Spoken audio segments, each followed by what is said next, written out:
Bismillah, alhamdulillah, sallallahu wa sallam ala rasulillah, ala alihi wa sahbihi wa man ihtada bi hudah, amma ba'd.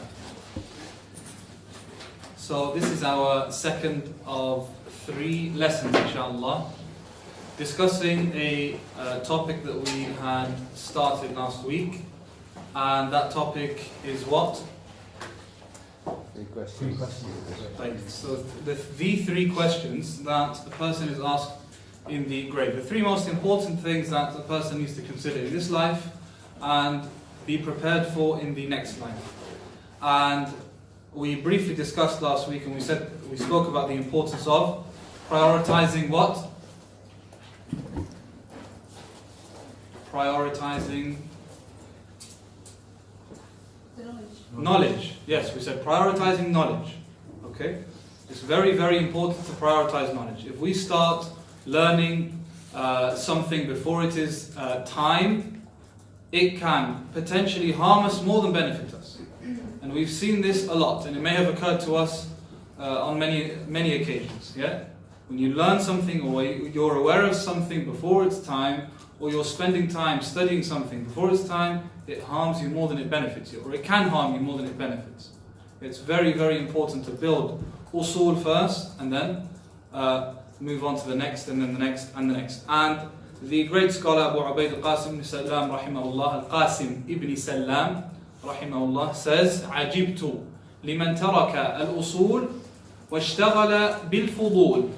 I'm amazed at the person who leaves the usul. I'm amazed at the person who leaves the usul and concerns himself with the fudul. So, usul are things that are essential and foundational and important. Fudul, who knows the Arabic for fudul? Huh? طيب, okay, so you say that, we use fudul when we say curiosity, and in this case, what do we think it means? ما هو الفضل? What's fadl? That which is? Not necessary. Extra. Yeah, superfluous, extra, unneeded. Yeah? Superfluous meaning extra, unneeded. So I'm amazed at the person who leaves the usul and then focuses on these types of things. I'm amazed at the person, in other words, if we want to apply that to day-to-day things, I'm amazed at the person who doesn't know the pillars of salah, but has spent hours and hours reading on the permissibility of celebrating the birth of the Messenger sallallahu alaihi wasallam. Or I'm amazed at the person who does not know the Messenger sallallahu alaihi wasallam, but is more than willing to spend hours discussing and debating the obligation of shortening the garment for a man to keep them above the ankles. That's an example of this statement. Okay, someone who leaves the usul, what's essential, and then focuses on fudul. Now, last week we discussed the first question, and that question is what?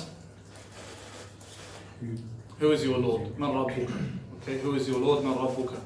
And Allah subhanahu wa ta'ala has of course sent us messengers and books in order for us to know who He is, and in order for us to know how to live our lives appropriately. But what else exists as a sign? What else exists as a sign for us to know Allah subhanahu wa ta'ala?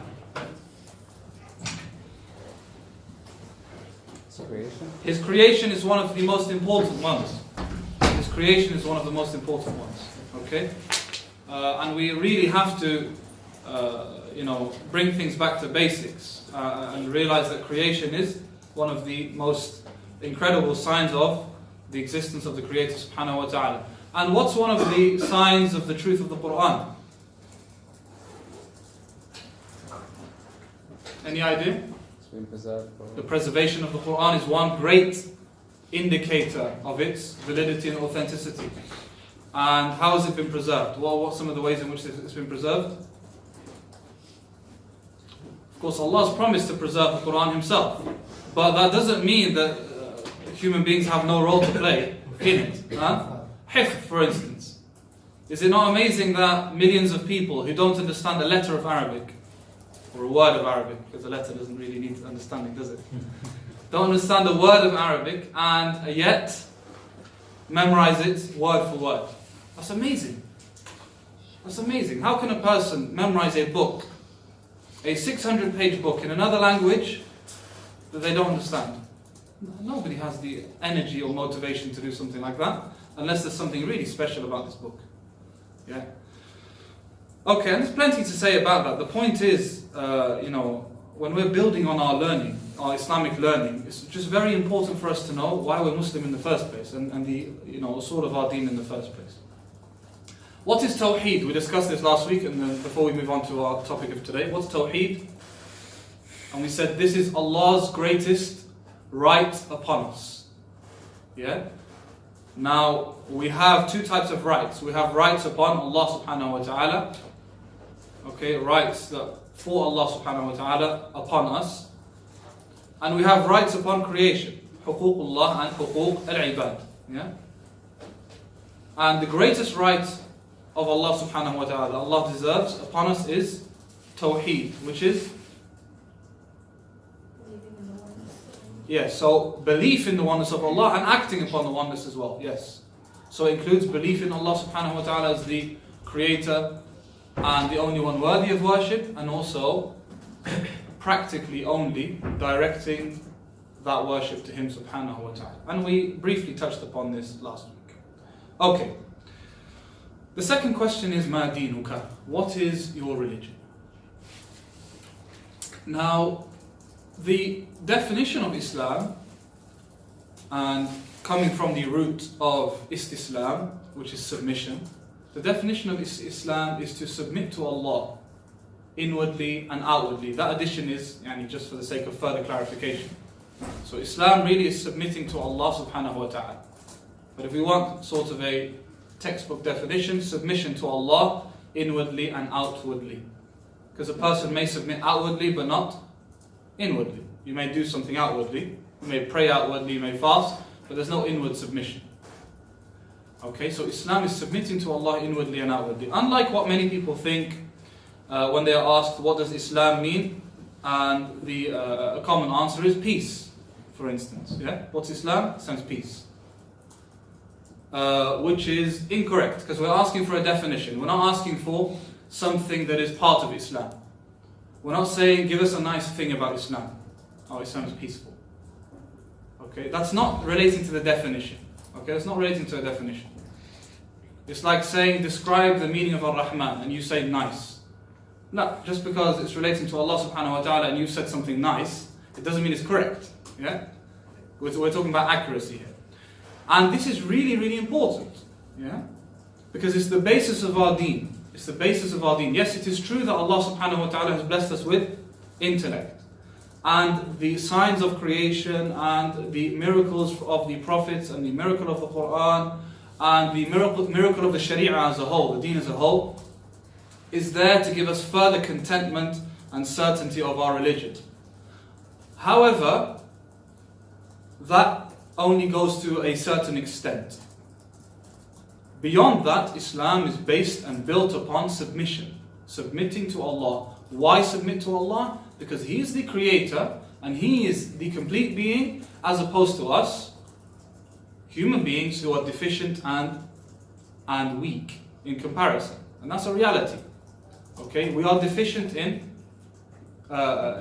all ways. Okay, our eyesight is deficient. We can't see 10 miles away. Our eyesight is limited. Okay, our hearing is limited. Our sense of touch is limited. Everything is limited. So similarly, our intellect is limited. And this is where philosophers go wrong. They do not appreciate that intellect can be limited. And they assume that intellect can encompass everything. And this is why you'll find a philosopher spending years and years and years writing on an issue, and then towards the end of his life, he changes his mind. And we're talking about core issues, like the existence of God. Yeah? Core issues like that. And this is why you also find that a lot of time is wasted with philosophers. Anyone study philosophy? No? No way in the world. Hands, if you have studied some philosophy. Okay, hands up if you did A-level philosophy. And any chance anyone is studying philosophy at the moment at university?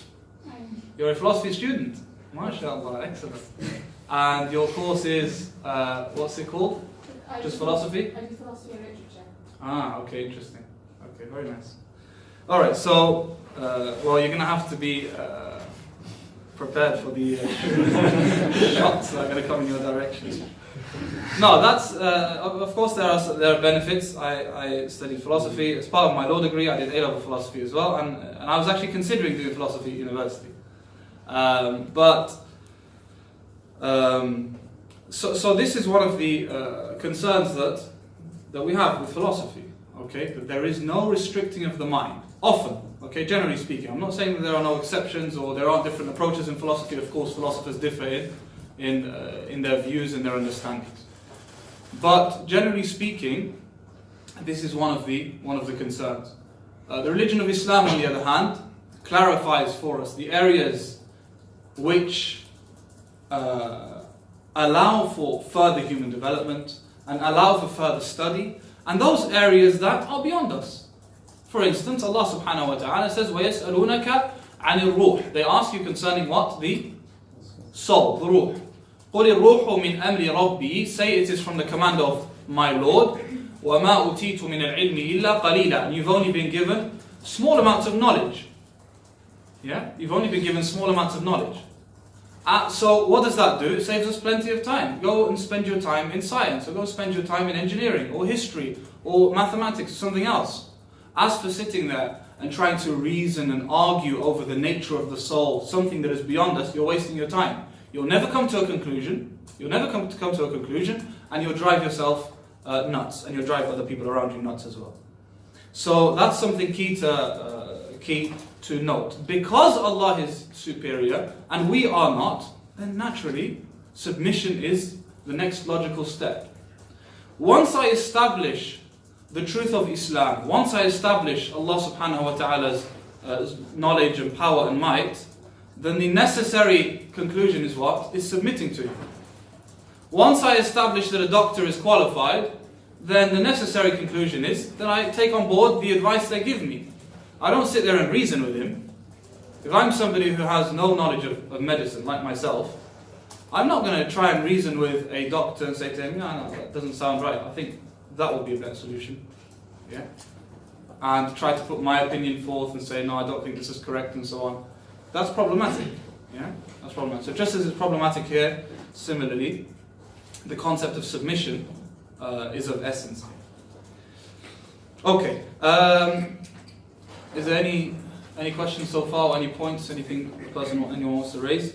Yeah. So you know that you said about salam, like the Islam. Now, I've also heard some. I don't know if this is right. I don't know if this is just me thinking back, thinking wrong. But you know salam and how Islam also is derived from the root word salam.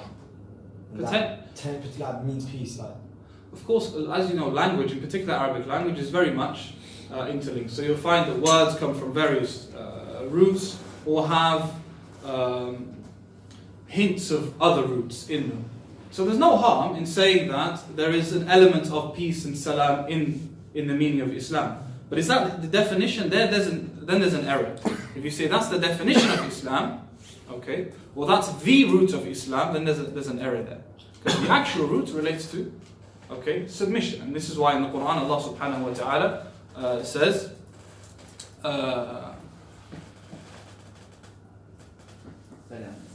بَلَى مَنْ أَسْلَمَ good. بَلَى مَنْ أَسْلَمَ وَجْهَهُ لِلَّهِ وَهُوَ مُحْسِنٌ okay, indeed the one who submits his face, in other words himself, the one who submits himself to Allah subhanahu wa ta'ala and is a muhsin, a person of ihsan, excellence. Yeah, and so that's the sort of appropriate root and definition of Islam. Alright, so the objective of, now when we say submission, when we say submitting to Allah subhanahu wa ta'ala, does that mean that whenever something is legislated in Islam, whenever Islam teaches us something or commands us to do something or to avoid something, is there any reasoning behind it? Or is it just a case of, look, don't ask questions, yeah? You're a Muslim, end of story. Islam says this, get on with it, zip it. There is There's always a wisdom behind everything. Who agrees? And who says there's wisdom in some things and no wisdom in other things? Okay. So what's important to note when it comes to the wisdoms of rulings? Yes, it is true that every single thing that Islam has come with has a wisdom behind it. And Allah subhanahu wa ta'ala only does things with a wisdom. Yeah? Not out of desire, unlike humans and animals and so on. Everything Allah subhanahu wa ta'ala does is out of wisdom. But there's something important to note. We might not be able to understand. Good. Some of those wisdoms are clear to us and apparent. And some of those wisdoms maybe aren't clear to us. Yeah? When it comes to those wisdoms that aren't clear to us, that's where submission is even more difficult. Yeah? Now, if we say, for instance, Islam prohibits killing, it's not difficult to submit to that, okay? At least in terms of knowledge. No one's going to disagree that killing an innocent person is wrong, because the wisdom behind that is clear. It's an obvious wisdom, yeah? But other things may not be so directly apparent, and may not be so clear. And this is where submission has an even greater role.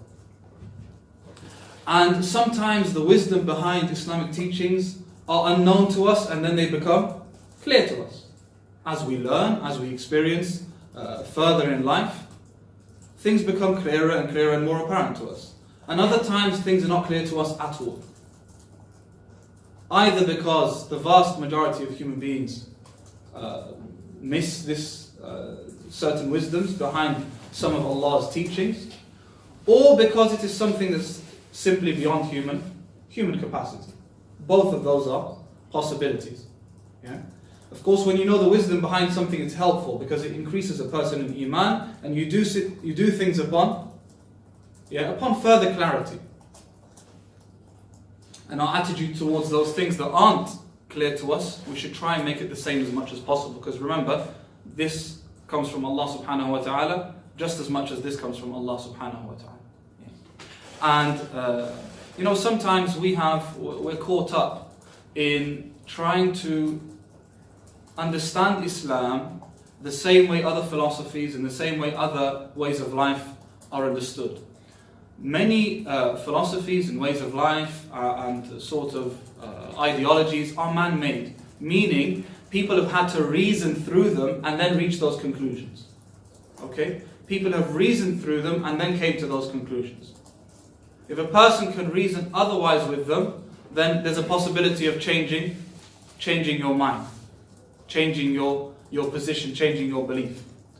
And when it comes to Islam, although there is wisdom and there are reasons behind its teachings, because of this element of submission, it can be harmful sometimes to delve too much into these reasonings. What I'm trying to say is, premises are different. For example, with an example, things will hopefully become clear, inshallah. For instance, can I reason that it is good to be modest in my dress code? Can I do that using reason? I think so, okay. Not everyone might agree with you. But you can reason that it is appropriate, sensible, good manners, good etiquettes to dress modestly. Can I reason, using pure reason, that covering the head is the only appropriate modest dress code? Using pure reason, can I say to a person, covering the head, can I say to a woman, covering the head is the only way to dress modestly? I think you'd struggle to argue that using pure reason. Yeah? And why is that the case? Because if it was that easy, then the majority of people would agree to it. Yeah? The only reason Muslim women dress the way they do is because it's a command from from Allah subhanahu wa ta'ala. It's as simple as that. Yeah? Nobody, it's very unlikely for a woman to think to herself, alright, what's the most appropriate dress code? And it coincidentally fits the exact dress code of Islamic teachings.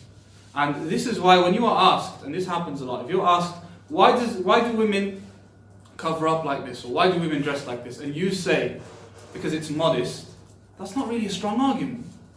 Because a woman will turn and say, oh, is it? Yeah, I dress like this too because I find it modest. So what are you going to say to that? No, that's not modest. You're going to say that's not modest? Who told you that's not modest? A woman may be wearing a skirt, okay, a short skirt, and says, I find this modest. Yeah. What? So when we base our religion on that type of premise, it will never succeed. Why is music, for instance, frowned upon in the Sharia? If we're trying to argue it using the premise that every other ideology would use, we wouldn't stand a chance. Oh, because maybe, music has this consequence, and then people go into physics and sound effects cause this and cause that, and all that. I wouldn't be convinced of that. Yeah? I'm not convinced of that, let alone somebody who's not a Muslim. Same with, even things like the prohibition of alcohol. A person can easily turn around and say, alright, that's fine, I understand that when you get drunk things are problematic, so why can't you just have small amounts of alcohol? Yeah, just small amounts of alcohol, and that should be alright then. Yeah. So the point is, our premises are different. Our premises are different. Our premises are very much based on submission, with reasoning there. Yeah? With reasoning there. Because at the end of the day, we all agree, generally speaking, that law is important. We all agree that law is important. We all agree that good etiquette is important. We all agree that it's important to be kind to people, not treat them unfairly, and so on. But where are the boundaries for justice? Where are the boundaries for good etiquette? Where are the boundaries for kind treatment and so on? This is where we need an external judge to decide that. Okay? Otherwise, we'll continue to disagree as humanity has been disagreeing from the beginning of time. And it will never end until Yawm al-Qiyamah. Yeah? So yes, if we're going to discuss Islam with another person, we can talk about the wisdoms of fasting and the wisdoms of praying and so on, but never forget the concept of worshipping Allah subhanahu wa ta'ala and submission, because that's of essence. Alright, let's move on. Now, the hadith of Jibreel is well known. When he came to the Prophet sallallahu alaihi wasallam in the form of a person, and he asked him about three things. What were those three things? Islam and Iman and Ihsan. Then at the end of the hadith, what did it say? قال إنه جبريل. This was Jibreel.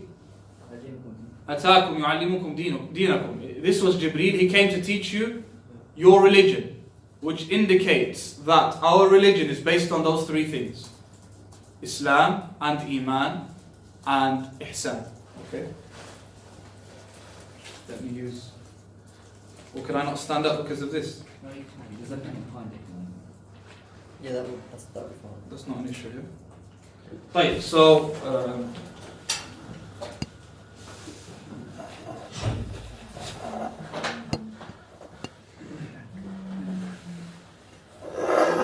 okay, it's based on these three things, yeah? When the Prophet ﷺ was asked by Jibreel about Islam, Iman and Ihsan, what did he give him when it came to Islam?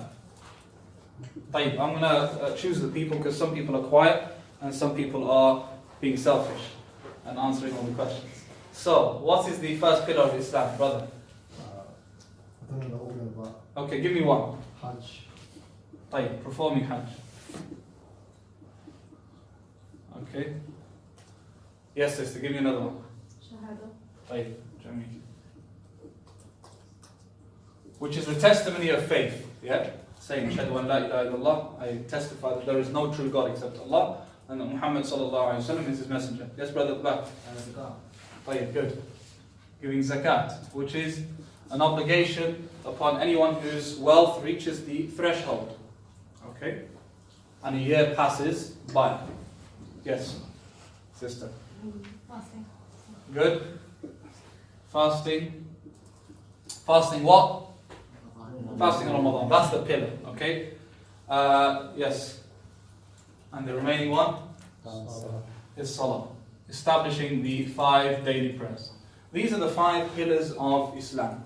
Meaning, these are the things that hold up Islam. And I quoted to you one of the scholars last week saying, if the Muslims can stick to the pillars of Islam, the pillars of Iman, and avoid major sins, then they're considered to be greatly successful.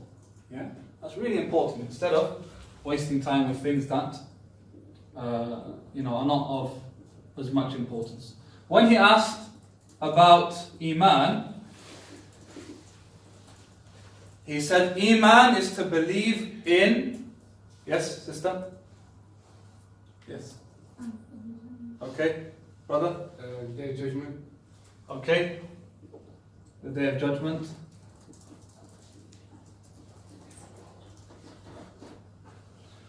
Yes, brother. So what? Okay, good.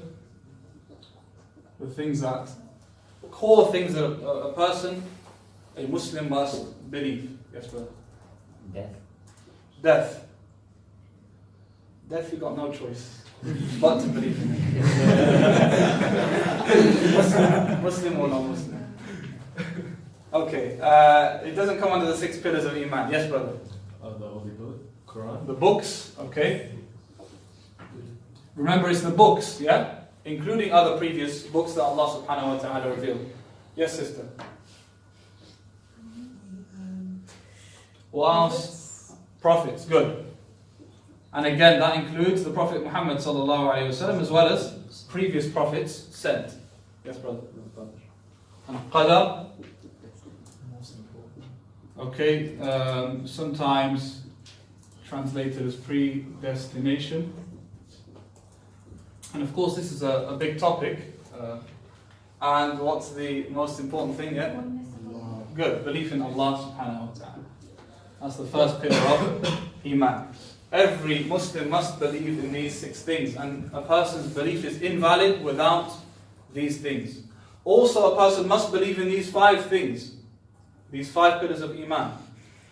Okay, and rejecting one of these causes a deficiency in one's religion. If someone turns around and says there's no such thing as the 5 daily prayers, okay, what matters is a spiritual attachment to God. I have my own way of attaching myself to God, and that is through meditating, through breathing, through yoga, or anything else like that. And that's an approach some people take. It's un-Islamic, of course. We're talking about Islam here.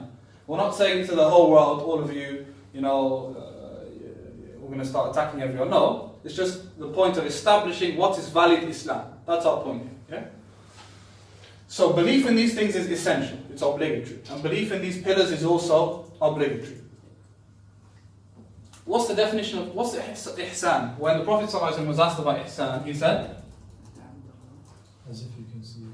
So what's this often good. So what's this often translated as? Yeah, you see, okay, fine, excellence, perfection. Yeah, that's what they refer to. And the Prophet ﷺ, when he answered, said is? Worship Allah. Yeah. To worship Allah as though you can see Him. And if you cannot see Him, then know that He sees you. Alright.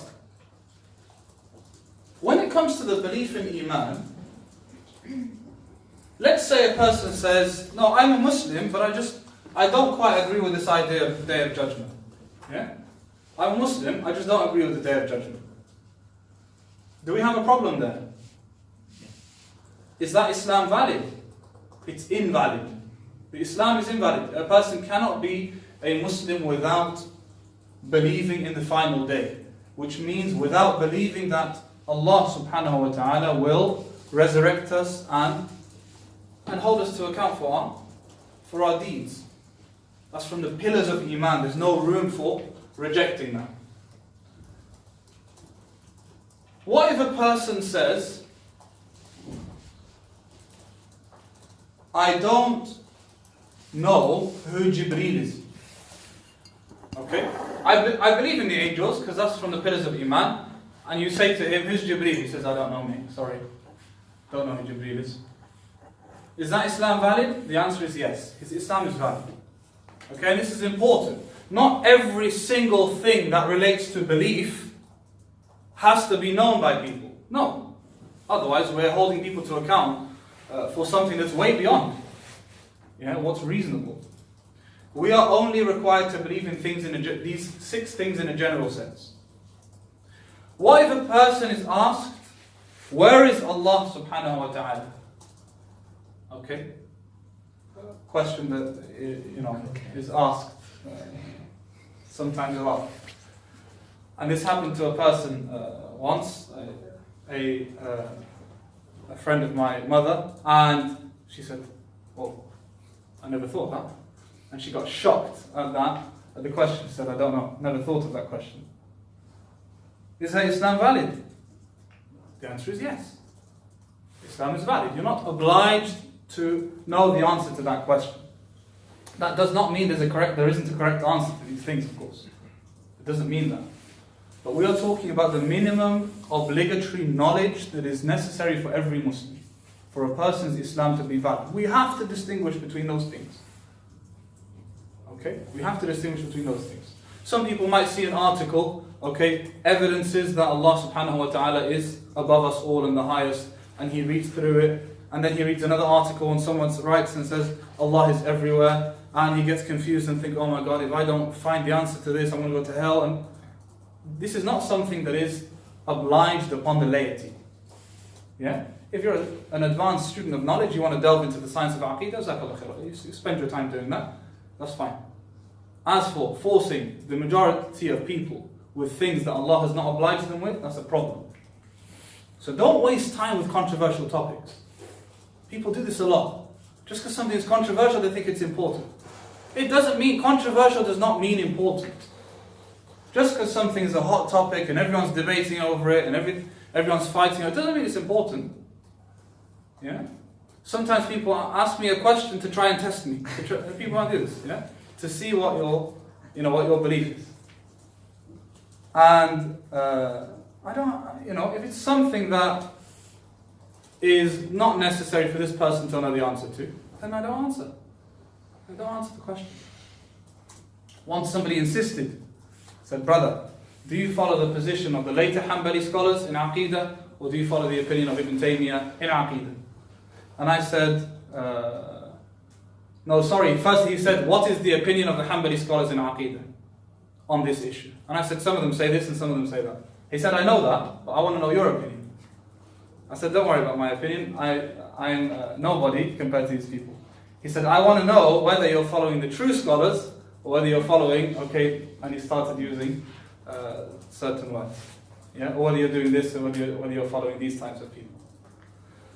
And I said to him, I don't have to have an opinion, do I? Do we have to be on one side or the other? I don't want to have an opinion. I don't want an opinion on this type of issue. What's the problem? Same thing with other controversial topics. What's your view on celebrating the Mawlid of the Prophet? I don't have a view. I don't have a view. I don't want to have a view. And I don't have time to have a view. But because it's a controversial topic, people make it seem as though it's essential. And that's a mistake. It's as though Muslims are cruising. And we're chilling, and everything's going great, and everything's going fine. We've got so much free time to discuss these things. People are leaving the religion. People who are in the religion are confused about their religion. The ones teaching the religion are confused about their religion. Everyone is, things are all over the place for Muslims. It's not very wise to occupy people with things that aren't beneficial. So, it's very essential to know core values, core beliefs of Islam. The rest, if you have access to a person who can teach you further knowledge, very good. The more a person learns, the more things become clear. Not a problem. But, do you need to lose sleep over things that are not necessary? No. Do you have to have an opinion on everything? No. Will you be asked about secondary issues that are not from the usul of the deen? Will you be asked about these things on the Day of Judgment? No. Will you be asked which sect you came from on the Day of Judgment? The answer is no. Okay, we're not going to go into Jannah in sects, like some people think. Okay? Alright, this masjid, your turn to go in. That masjid, you're in next. No, this masjid, you're going to be waiting for a while, a bit longer. we need a bit more of a discussion with you. That's not how the Jannah works, is it? That's not how Jannah works. So why is there such a concern or worry about, these types of things? Again, it doesn't mean that there isn't necessarily a correct or incorrect. But what matters is what is necessary for me on the Day of Judgment to know and to have done. That will ensure that I'm successful. Yeah? Okay, so these are the pillars of Islam and Iman, and that is Ihsan. I mean, often the words Islam and Iman can be used interchangeably. Yeah, they're used often interchangeably. Islam to refer to the whole religion, Iman to refer to the whole religion. Okay, and there are many ahadith to indicate that. However, when they're used together like this, then Islam refers to the external actions, as you can see, actually performing deeds. Even the testimony of faith is an action. It's a testimony. Whereas Iman refers to the inner beliefs. So if these are outer actions and these are inner beliefs, then what's this? Fadila. Sorry? Is it Fadila? But what? It's like something extra. External, internal? Both. Both, okay. Ihsan refers to both, except that it's at a higher level. That's what it is. So Islam refers to the external actions in this case. Iman refers to inner beliefs. Ihsan refers to both. Ihsan refers to, or let's say, perfection of both inner and outer. Yeah, so that's ihsan. There's a massive difference between someone who believes that angels exist and between someone who avoids saying anything inappropriate so that the angels who are writing down his sins do not write down his sins. Massive difference between the two, isn't there? Huge difference between someone being asked, do you believe in the angels? And him saying yes, but not paying much concern at all to the fact that there are angels recording everything that I say and I do, and that this book that is being written at the moment is my book. I'm the one authoring it, because I'm the one who decides what goes into this book, isn't it? I decide what goes into my book, and then I have it received on the Day of Judgment. So I'm concerned about that reception on the Day of Judgment, so I'm going to think twice about what I say and what I do. And I'm not going to be loose and reckless about this life, because this life is short. And I do not want to go through a long period of regret just for the sake of a temporary bit of pleasure. The one who has that understanding of the angels and the one who has that type of faith in Allah subhanahu wa ta'ala and the final day, there's a massive difference between those two. This one, the second example, has shown ihsan in his iman. Yeah? The first person, on the other hand, may have iman, the bare minimum, sufficing for you to be a Muslim, but not quite reaching the level of ihsan. Okay, so hopefully those three things are clarified. Any addition, anything that I have missed, or anything that's worth bringing up?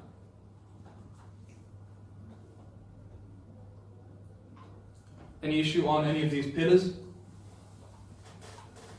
Maybe this pillar will require a whole separate lesson, qadar. In particular because it has a number of philosophical implications that confuse some people. Although it's a simple topic, alhamdulillah, it really is. But sometimes it can be a concern. What's this called, by the way, in philosophical terms? Our philosopher. So firstly, what's qadar? Forget the definition, that's there. Yeah? But what's the meaning of qadar? Okay, and if you were to explain that to someone, Faith. again, explain it to someone. One word, these things won't suffice. Knowing about the future. Knowing about the future, who? Allah, He knows about. Okay, so belief in qadar is the belief that anything that happens can only happen with the knowledge and permission of Allah. And that Allah subhanahu wa ta'ala has knowledge of everything, including what is to come and what has happened and what would have happened if what happened did not happen. Okay? That's a little bit of a tongue twister there. Alright, so that is the meaning of qadar. Now, where's the philosophical implication? The philosophical implication is if Allah subhanahu wa ta'ala knows the future, then there's a problem of free will. Yeah? The problem of free will, or the question of free will. Because it isn't a problem for us, it's just a question. Yeah, the question of free will. So, I mean, there's a bit to say about that, but I don't want to take too long. We've spent about 45 or so minutes already. If anyone wants to add anything else, then you are more than welcome to do so. No? Okay, so I know quite a lot was said about Islam, definition of Islam, the pillars of Islam, and Iman, and so on. But the few main things to take away is that we need to distinguish between usul and furu'. Things that are usul and things that are furu', secondary. Yeah? We focus on what's essential. We focus on what's essential, and the secondary things can wait. Okay, if I get the opportunity to learn them, that's great, but they don't come first. صلى الله على نبينا محمد وعلى آله وصحبه أجمعين والحمد لله رب العالمين. You asked the question of where's Allah, you need to answer it. I mean, the standard belief in Allah subhanahu wa ta'ala is that He is above all. And the Prophet ﷺ asked this to a woman, as reported by Muslim in Sahih. He asked this to a lady, and she pointed upwards, and he said to her, أعتقها فإنها مؤمنة. Free her because she's a believer. Like I said, it doesn't mean that there aren't correct answers. Many questions that I've posed, it doesn't mean there aren't correct answers. There may be correct answers, and there may be scope for difference of opinion. And it's important to not rush into things. Yeah? It's important to not rush into things. Knowledge is not, especially controversial topics, it's not as easy as they first seem. Read an article on Islam QA, it says, end of story. Islam QA is not the Quran, first of all. And second of all, there's a massive difference between theoretical knowledge and correct application. Yeah? And so, it's important to not rush. Yeah? It's important to not rush and consult people who are more knowledgeable. This is one thing that, hopefully you can take away. Sometimes things seem black and white. And the more you learn, and the more you learn, and the more you realize, actually, it's not as black and white as I thought.